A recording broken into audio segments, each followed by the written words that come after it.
I'm still dealing with I've been dealing with this stuff since May. So, can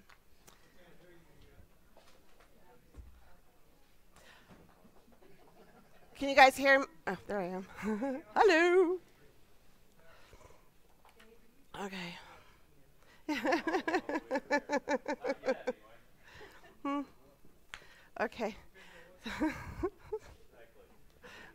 Hey. So I wanted, huh? I'm actually nervous this morning.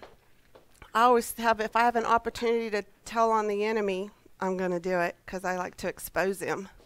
So I'm not the only one feeling, but I'm going to tell a story today. I'm going to share a story, and I'm going to be real, and I'm going to expose myself to you guys spiritually.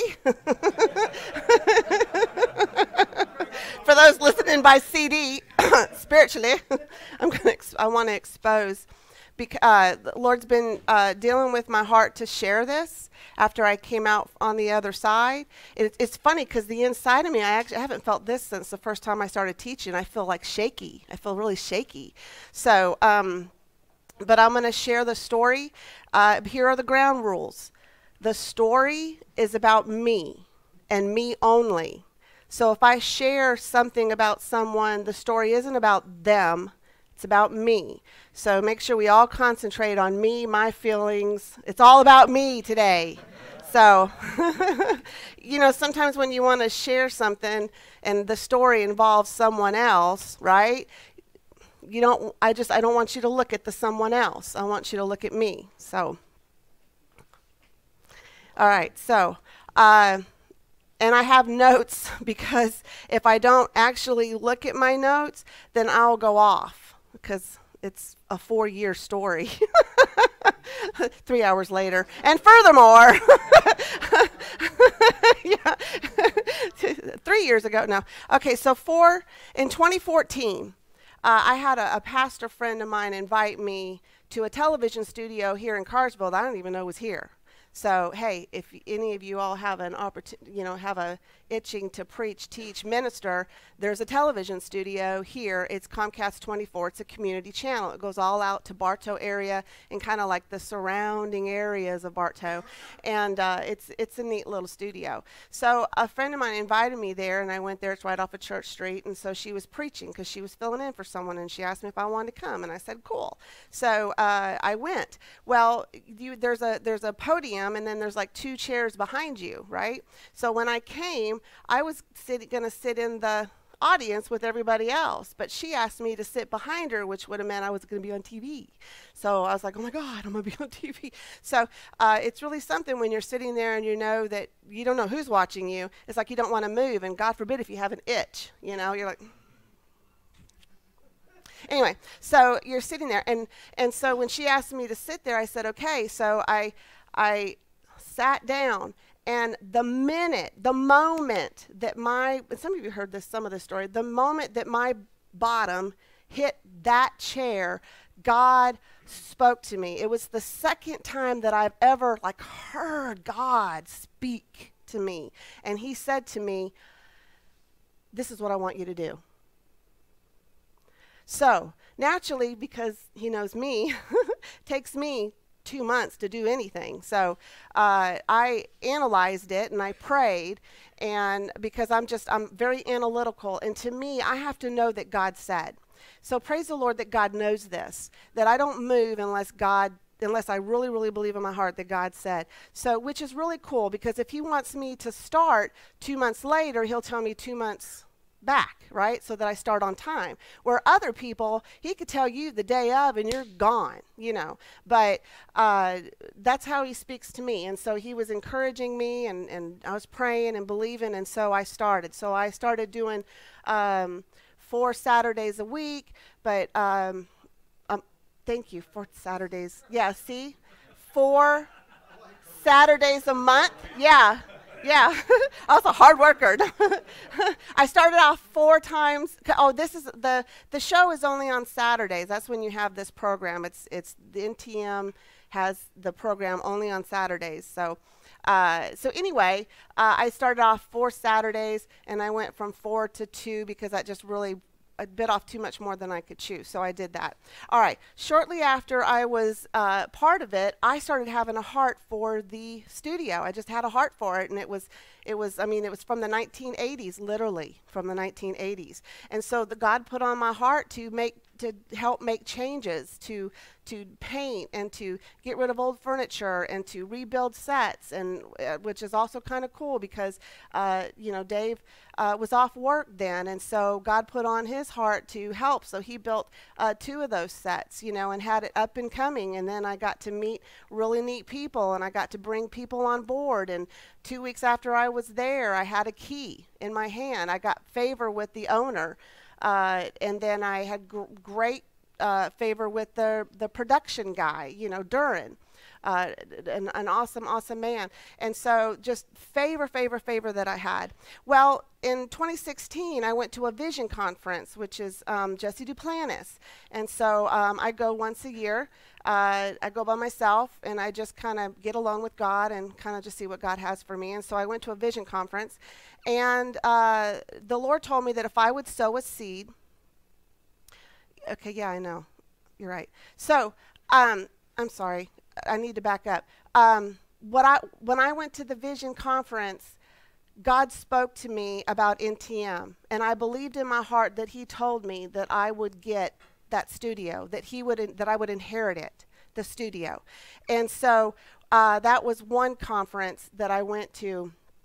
And so when I came back, the following Saturday after, the owner said to me, when I get ready to let it go, I want you to have it. I didn't say nothing to her. That blew me away. So then the next year, I went to another vision conference, and God asked me if I would sow a seed, that He would give me a harvest.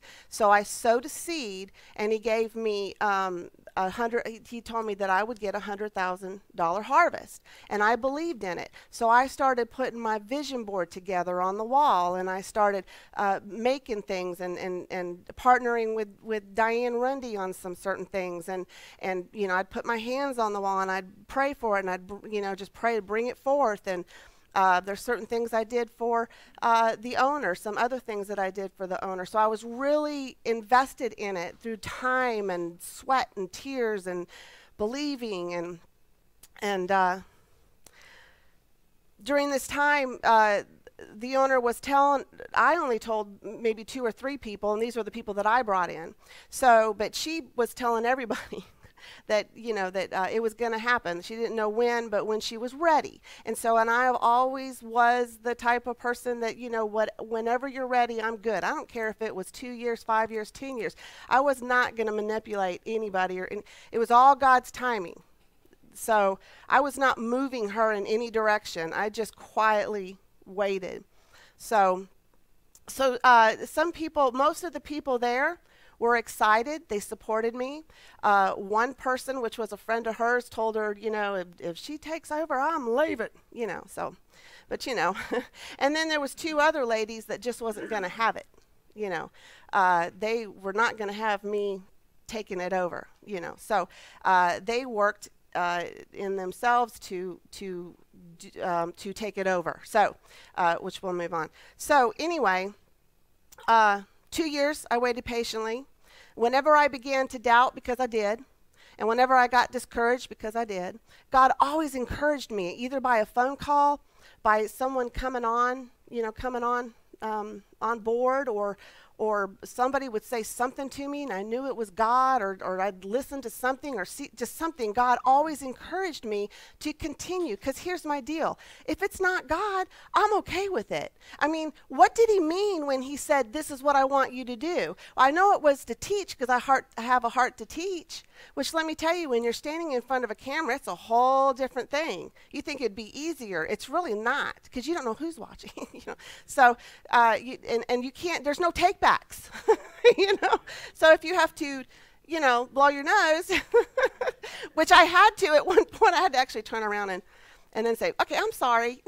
But I mean, what can you do? So there's no take backs. So anyway, But that's what he said to me, and I knew that's what he said to me. But everything else also to me meant that he wanted me to take over. She was 70 something years old, and you know she was getting ready. It wasn't going to where it needed to be, and so she was feeling discouraged as well. So I did a journal. I prayed passionately every day for it to come to pass. I was praying for furniture. I spent my own resources, my own time, my own efforts. So then here comes May. Sorry. I love family because then you just do what you want. This could be vodka. No, I'm just kidding. Whale. So anyway, then here comes May.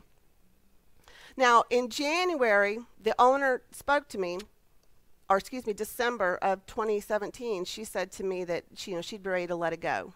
First of the year. Okay, so the first of the year came.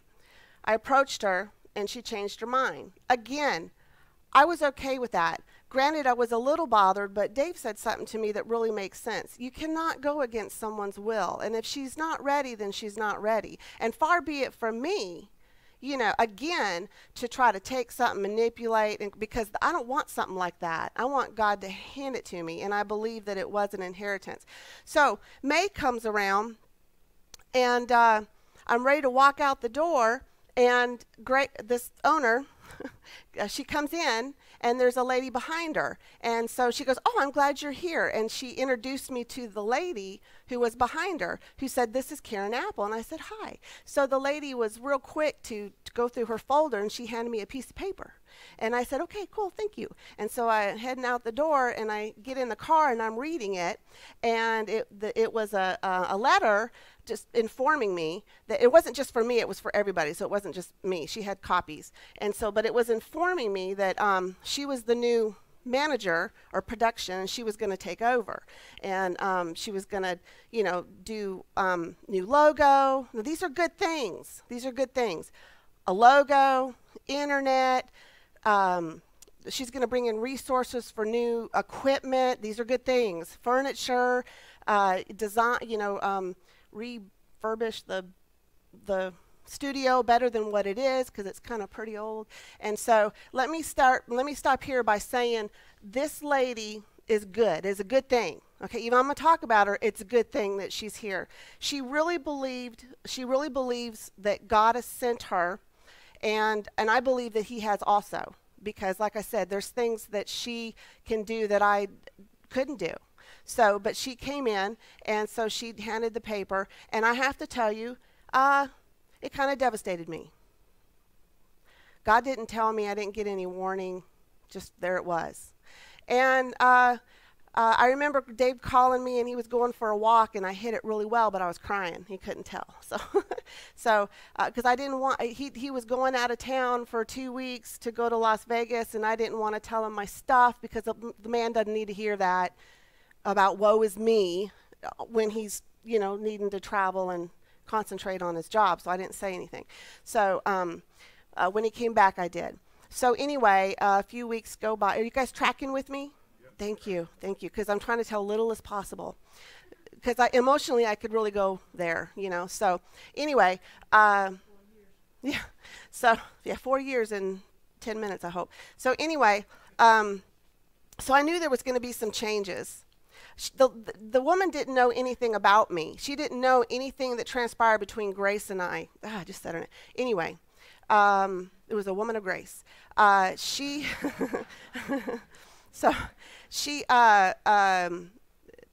did not know that there was a thing going on between Grace. She was completely surprised. So the owner, she's non-confrontational. She is, but she's wonderful. Grace is wonderful. Let me say. Absolutely. Wonderful, wonderful lady. She has a heart for the studio. Again, this is me. So I explained to her, where I was at, but I was willing to let it go. So quick. I just said, you know, if it's not God, it's not God. And if I missed it, then I missed it. And I must have missed it because when God said, this is what I want you to do, it wasn't that, you know. And that's what I was thinking in my head. So like I said, she believed she heard from God and used her resources, and she had access to people who would come and join the team. Even the president of WATC, which is that larger Christian station, he came. So you see all these good things that because of her, all these good things are going to happen to NTM. And so people would call me and they'd say, well, what's up? Well, let me tell you, I had an opportunity. You know what I'm saying? I had an opportunity. But I didn't. I encourage the people, come, because she will benefit us, because that's the truth. Regardless of how I felt, the truth is that if God told her to come and she's got resources and she's bringing her resources and there's a new logo, and even if you watch the station today, even the way that she set up the sets, she is good for NTM. So I told people, you know, please keep coming. Do not walk away, and certainly don't do nothing for me, because you're hurting yourself. If you're doing something for another person, you're only hurting yourself. Is that true? That's very true. So they stayed. They kept, because that was my heart. And so she was surprised, and another friend of mine was surprised that I handled it so well. But let me tell you something. You cannot be under this, right? You cannot not read this and learn from the master and then be under our pastor who teaches grace. And then many years ago, and I do miss that, that when he taught on healing and deliverance, he took each issue and he taught on it, and then we'd all stand up and we'd make proclamations. I miss that. Sometimes I think we need, but that's just me. That's the thing. I hope God tells you to put that in, to start doing it, because it's good for us. It is good for our spirit when you taught that. So I learned. So because of the things that I've learned and I've applied, I was able to get through it. Did it hurt? Yes. Did I feel betrayed? Yes. Did I feel pain? Yes. Did I have an opportunity to gossip and slander? Yes. Did I? No. Not one bit. Here was my issue. Don't let me do it. My issue was with God.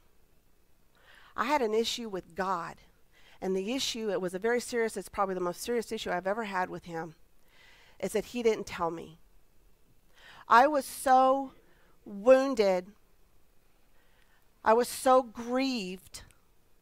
I was so hurt.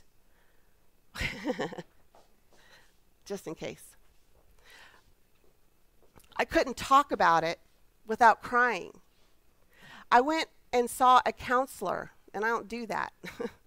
So I went and saw a counselor about it, and every time I talked about God and what I felt like, how he handled the situation with me, I cried. I couldn't get past God not telling me. I'm okay if you just tell me. I mean, so what? I just miss it, right? But he didn't. And I wasn't going into the Word, and I wasn't praying, and I wasn't seeking his face because I was too busy hurt and grieved that my dad, who always talks to me, wouldn't tell me or warn me or give me a prophetic word. And then I started thinking, did I do something wrong? Here's the enemy. You know what the enemy was doing. What part of my armor was he tugging on? My belt. And there's other things I'm doing too. I'm working on a book, which, oh, praise the Lord, I don't know how you do it. So it's the hardest thing. But then the enemy, I opened up a door of doubt because he's tugging on my belt to see if I would doubt. And I started doubting, and then he would say, well, you know, he's going to take that away from you too.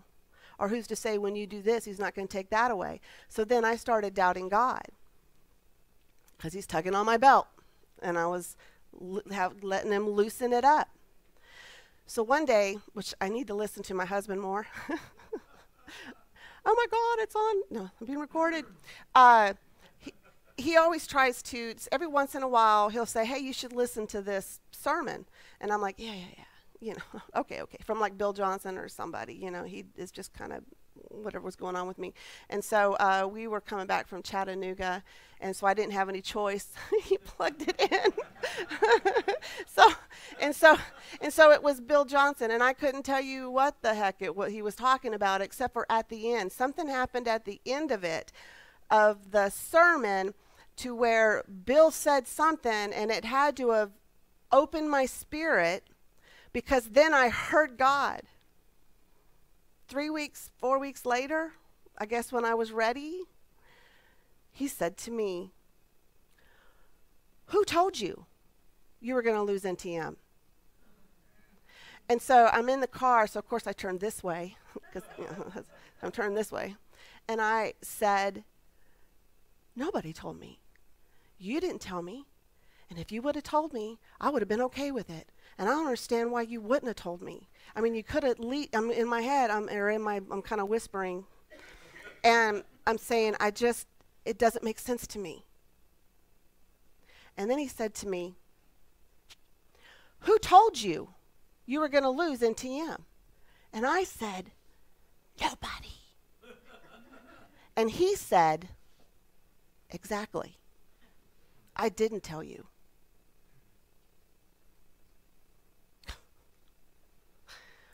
I just found something out about God. I just so was willing to jump in and say, since she didn't say anything, it must be this way. When actually I should have believed in what he said in the first place. Now, I got to tell you, I'm really good at that. If I may I say, I'm really pretty good at that. If I always go to God, when it has to do with someone else, when it had to do with the Atlanta Federal Prison and a badge, I didn't trust in the FBI that was taking a year to find out if I was okay. I didn't trust in anybody that worked there. I trusted in God. If I had an issue with someone, I went to God. I always went to God first. But here I ran like a baby. So I'm sitting there in the car, and God reminds me of Elijah.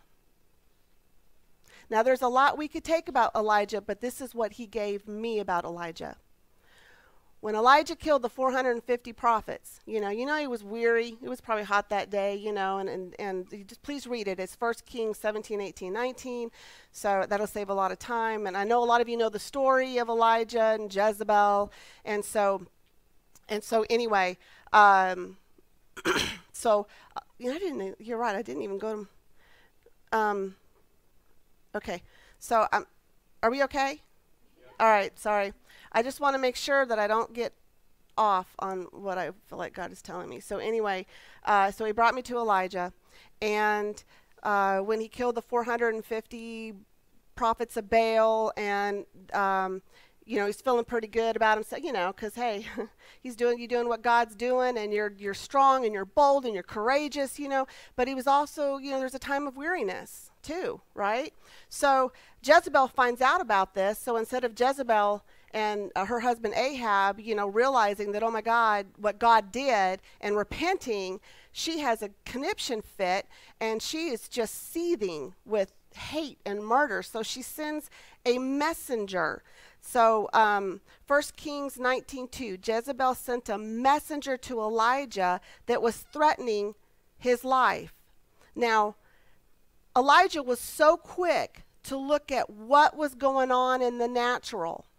That's what he saw. God had just done this amazing thing. But yet he was so quick, because some woman threatened him, that he was looking at the natural. He felt threatened by a woman, and he ran. He became disheartened and dispirited. He took his focus off of God and believed the lie that his life was in danger. And God told me, think about Elijah. I was so quick to look at what was going on in the natural. This lady comes in, and I just go out the door going, okay, I guess I missed it. I felt threatened by a woman and walked away so easily. And I was threatened by her because, I was intimidated by her, by what she the experience that she has, the things that she knows, and I was intimidated by her, you know. I became disheartened and dispirited. So Satan tugged at my belt of truth and what I believed about God. So I took my focus off God, and I believed the lie that God didn't care about me, that I really wasn't important. And I felt rejected. Because why wouldn't God just say to me? But God never said to me. So we have to be careful, because that's how the enemy will come at you. He'll distort. The enemy, Satan always tells just enough truth, right? Just enough. And then we'll take that truth, that one liner or one word, and then he'll twist it. And you think more about the lie than you do that little bit of truth that Satan spoke. Then he took me to Abraham. When God promises, Abraham, Genesis 15:6, when God promised him an heir and that his descendants would be more than the stars. This is all in the car. Probably had maybe 20 miles before we got home. God had to work quick. But so he says he believed in the Lord. He believed in the Lord, what the Lord said to him, that you're going to have you're going to have a son, and that your descendants are going to number the stars. And he also made a covenant with him that he was going to give him land. So it says he believed the Lord, and he accounted it to him for righteousness. So the Lord told me to go home and look up the word believed. So I did. This is really cool. Believed. It's the Hebrew word aman. Almost like amen, but it's aman. It does not mean, this is important, it does not mean believing in spite of the evidence. It does not mean that he believed the Lord. What it means is that he believed solely on the one who said it. That's important. I know that's a little teeny twist, but that's so important. In other words, I put my faith so much into the promise, and I stopped looking at God as the one who said. Because had this thing happen to me, it would have just been easier for me to turn to God and go, you said, and so I trust you, and I love you, and I know you love me, regardless of how I feel, or regardless of what I see. I know that you have me in the cleft of your rock, and I trust you. I didn't do that. I just ran. I just took it and ran. I just saw what I saw and just left. And was willing to do this. I almost lost an inheritance, which we'll finish that. So anyway, when he got me focused, when God was telling me, and I was telling the Lord, please let me say this right. Don't throw spitballs at me. Let me say this right. Don't look at the promises of God more than God, who gives us the promise. Does that make sense? Okay. Because if you look at the promises of God, you're going to get focused on the natural, and then you got something for Satan to work with. Because Satan deals in the natural, and he uses his evil spirits who work through us. They work out their nature through us.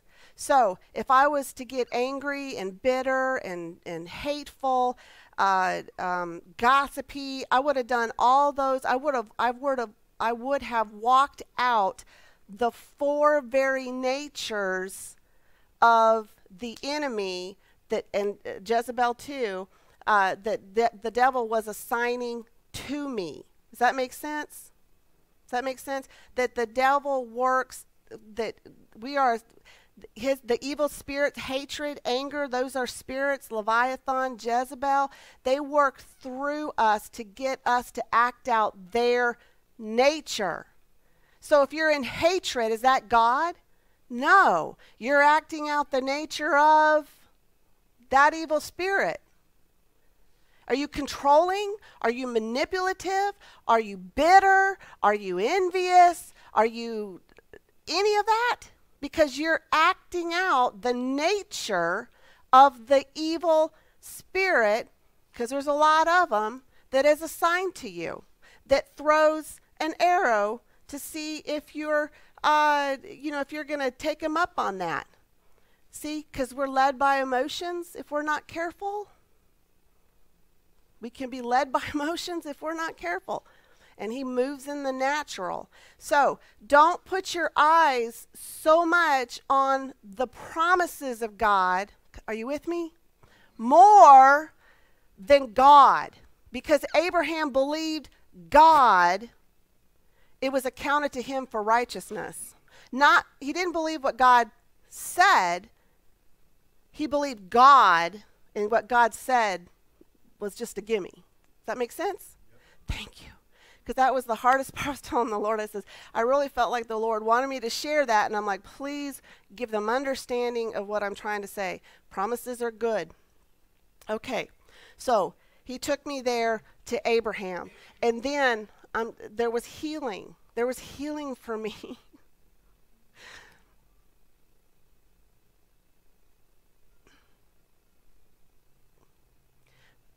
Because my dad never stopped talking to me.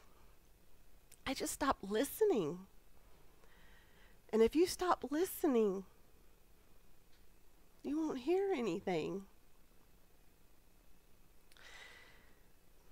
I'm so thankful. That was so painful. But I'm so thankful that happened. Because the next time, when the enemy tries to come at me like that,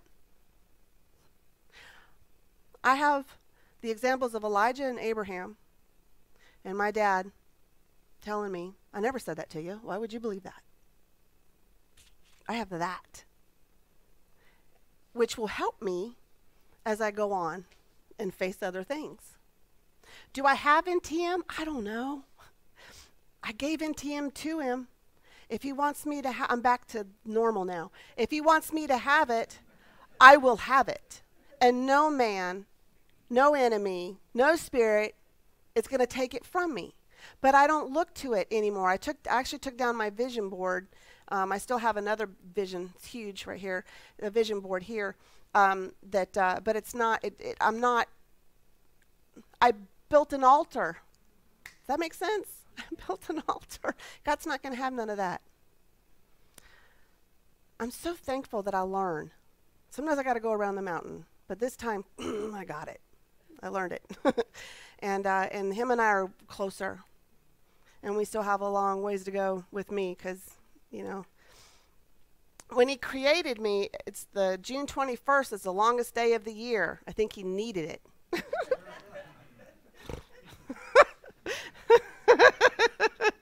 He's like, poor Dave, but he'll get over it. Yeah, poor Dave. So here's my conclusion. I want to tell you this too. I want to share this with you, thank you, Lord, is that the two women, I will say, that, and I have permission, that plotted against me, they brought this lady in. They went and brought her in because they were not going to let me have it. This lady has no desire for NTM. She don't need to tell me that. She just said, she made it very clear at the meeting we had, because I have no desire to own it. I just feel like God told me to come in and do all these things with it. So the lady who plotted against me, I remember sitting there at the meeting, and I've never seen Jezebel's face. And I'm not saying she's a Jezebel. I'm saying this. I've never seen the spirit of Jezebel in person. But this lady leaned over, and this woman leaned over, and Jezebel smiled right in my face. And it was right after that I let it all go. Not this lady, because the spirit moves through us, but what I'm saying, that spirit of control, manipulation, influence, Jezebel smiled right at me, and I've never seen it. I've never. I know you have, but I've never. So I fell for it. So I did a study on Jezebel. So I'm like better prepared. So here's the conclusion. So God reminded me. I've been praying for NTM. I've been praying for NTM, believing for new equipment, believing for furniture, believing for renovation, and God sends someone.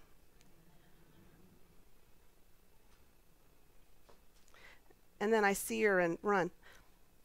God reminds me of the seed that I sowed and that the harvest is coming. It's not always what you think.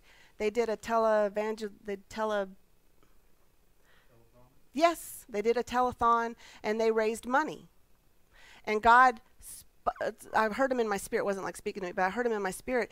How do you know that that's not part of your harvest? I prayed for a $100,000 harvest. God reminded me of the prophetic word that the owner and her husband received for the studio to flourish. And I'm like, yes, she did. She's got this heart to see the studio become this amazing place.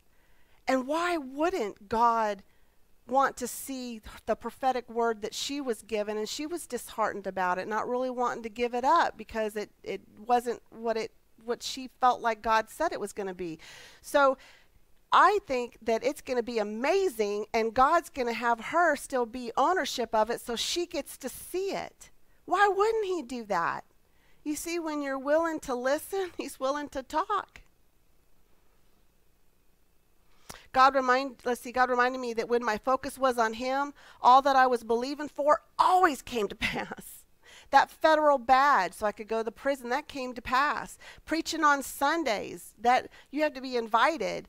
And out of the blue, can I tell you, I think I told you I was having a pity party about my vision board. And I happened to look over here, and I see on this other board, it's a huge frame, and it says, preaching on Sundays. And I says, well, you know what, Lord, I'm believing for that, And the next day, it was on a Friday, I got a phone call from a chaplain, brand new chaplain, we never met. He doesn't know me. And he invited me to preach that Sunday. That was God giving me a hug, and I didn't even see it. I saw the hug, but I didn't put the two together.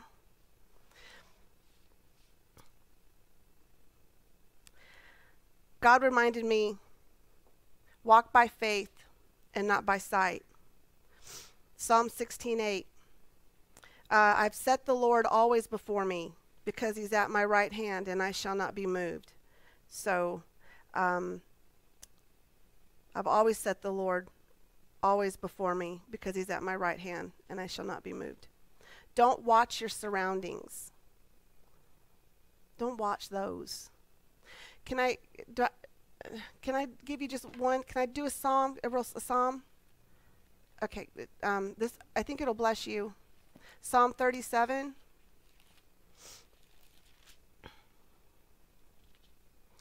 I'm going to make it like first person with the Lord. It's really long. I'm only going to, please read it in its entirety, but I'm only going to give a couple of verses. 3, the Lord says, trust in me and do good. Dwell in the land and feed on my faithfulness. Delight yourself also in me, and I shall give you the desires of your heart. Then it says, commit your way to the Lord, but actually, in Hebrew, the word commit is saying, roll off onto me. That's kind of cool. If you talk about a bed and you rolling off, you're trusting that he's right there to catch you. So sometimes I wish they wouldn't change words. Roll off onto me. Trust also in me, and I shall bring it to pass. I shall bring forth your righteousness as the light and your justice as the new day. You having issues with someone? Man, give it to the Father. You got issues with your body, with healing, whatever, give it to the Father. Do not go by how you feel or what you see or by your surroundings. In verse 7, rest in me and wait patiently for me. Do not fret because of him, whatever him is, the situation, circumstance, whatever that is. Shouldn't look away. Do not fret because of him who prospers in his way, because of the man who brings wicked schemes to pass. Cease from anger and forsake wrath, which is hatred. So he says, don't fret. It only causes harm. So let me change here real quick where he talks about the word wicked. Let me change that to Satan and see if that bring some truth. Satan plots against the just and gnashes at him with his teeth. The Lord laughs at him, for he sees that his day is coming. Satan draws the sword, and he's bent his bow to cast down the poor and needy, to slay those who are upright, who have upright conduct. His sword shall enter his own heart, and the bow shall be broken. In verse 21, Satan borrows and doesn't repay, but the righteous show mercy and gives. And those blessed by him shall inherit the earth, but those cursed by him shall be cut off. And then right here, lastly, in 34, he says, wait on me and keep my ways, and I shall exalt you to inherit the land. When Satan is cut off, you shall see it. I have seen Satan in great power and spreading himself like the native green tree. Yet he passes away, and behold, he is no more. So I just want to encourage you. That's my story. And I hope I didn't take your eyes off of me one little second and put it on anybody else. NTM is great, and the people that's doing their thing that God has working is awesome. If I get NTM, awesome. If I don't, it's still going to be great. It's still going to be great. But I'm okay now because I'm refocused. So I hope that encouraged someone. Thank you.